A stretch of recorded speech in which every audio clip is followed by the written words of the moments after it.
Halo anak-anak. Kita akan mempelajari mata pelajaran dasar-dasar agribisnis perikanan. Perkenalkan, nama Bapak Abdullah Makin Darjatun. Elemen 1. Proses bisnis secara menyeluruh di bidang agribisnis perikanan. Tujuan atau capaian akhir fase per elemen. Peserta didik mampu memahami proses bisnis secara menyeluruh terkait industri agribisnis perikanan. Cakupan materi. 1. Perbenihan, pembesaran, pemanenan, perlakuan pasca panen. 2. Penerapan K3LH. 3. Perencanaan produk, mata rantai pasok, supply chain, logistik, proses produksi. 4. Penggunaan dan perawatan peralatan di bidang agribisnis perikanan.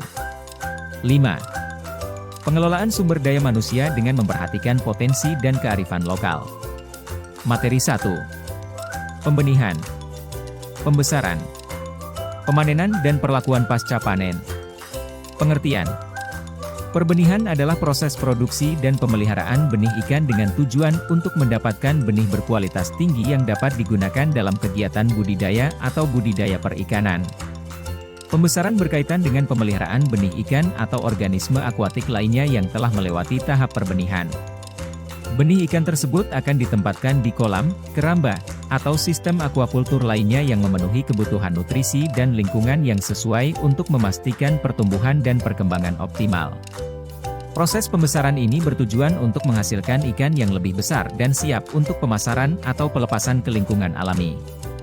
Pemanenan adalah proses pengumpulan ikan dari sumber daya perairan menggunakan metode seperti pancing, pukat, perangkap, atau alat tangkap lainnya untuk tujuan konsumsi manusia atau komersial.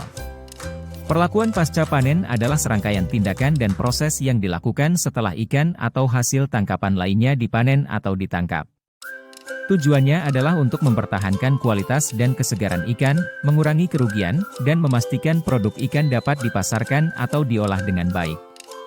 Beberapa contoh perlakuan pasca panen di bidang perikanan antara lain, pembersihan ikan dari kotoran atau sisa-sisa organisme lain, pendinginan ikan untuk mengurangi suhu tubuhnya, pengemasan ikan dengan baik, dan distribusi serta penyimpanan ikan di suhu yang tepat untuk menjaga kualitas dan kesegarannya.